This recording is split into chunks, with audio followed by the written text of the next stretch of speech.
From the time that the first road switcher was introduced in the 1940s, the high short hood was a feature found on most first-generation diesels.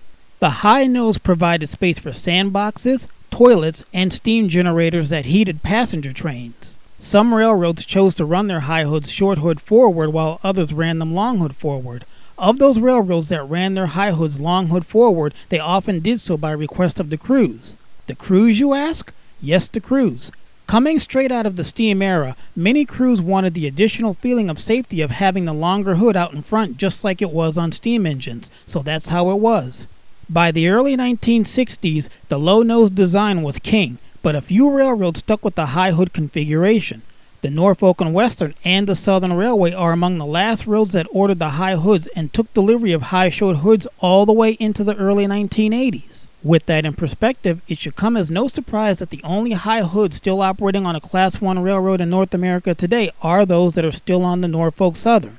The NS is a combination of the N&W and the Southern in case you're not hip to 21st century railroads. NS's high hood fleet remained steady as she goes for years, but over the last few years an aggressive and intensified push by NS to modernize its EMD units with new Admiral cabs has rapidly reduced the ranks of these four-axle misfits.